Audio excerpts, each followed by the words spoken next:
February 2003, Shorthand Tamil Senior Grade.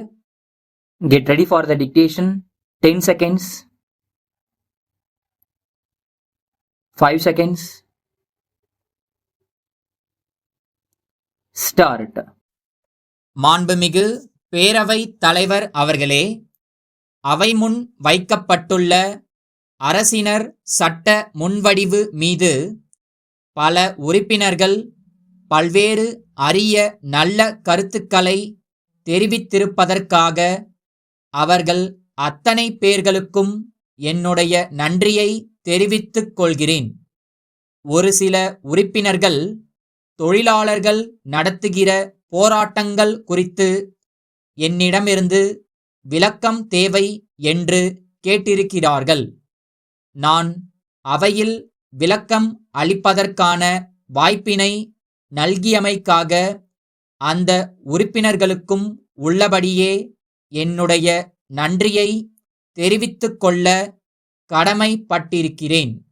தொழிலாளர்கள் பிரச்சினை சம்பந்தமாக கோவையிலிருந்து தொழிலதிபர்கள், தொழிற்சங்கங்களினுடைய பிரதிநிதிகள் மற்றும் அரசு சார்பினர் ஆகியவர்கள் கொண்ட முத்தரப்பு பேச்சுவார்த்தை கலந்துரையாடல் கடந்த சில நாட்களுக்கு முன்பு இதே கோட்டை பகுதியிலே நாமக்கல்லார் மாளிகையிலே நீண்ட நேரம் நடைபெற்றதை மாண்புமிகு சட்டமன்ற உறுப்பினர்கள் அனைவரும் நன்கு அறிவார்கள்.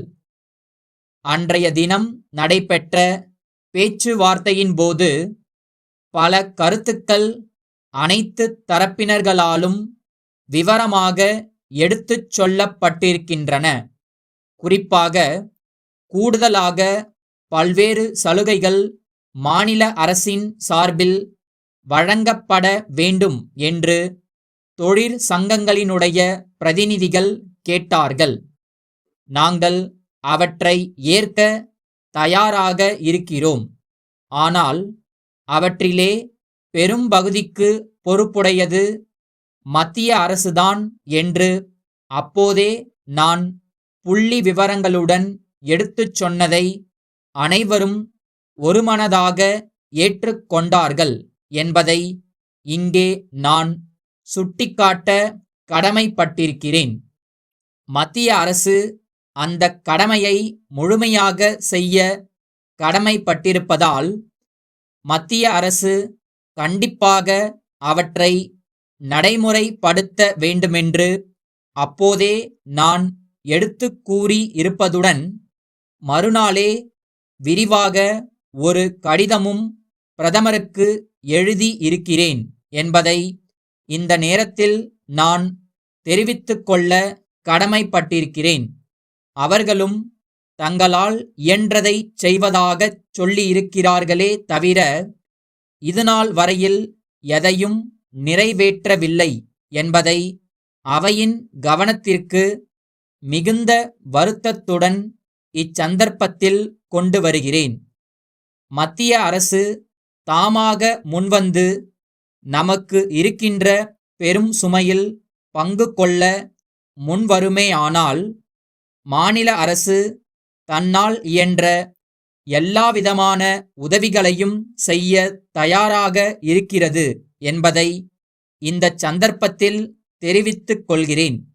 இது மத்திய அரசிற்கு முழுக்க முழுக்க பொறுப்புடையது என்ற காரணத்தினாலேதான் தொழிலாளர்கள் கூட ரயிலை நிறுத்துகின்ற அளவிற்கு தீவிரமாக போராட்டத்திலே ஈடுபட்டிருக்கின்றார்கள் என்று சொன்னால் அது மிகையல்ல.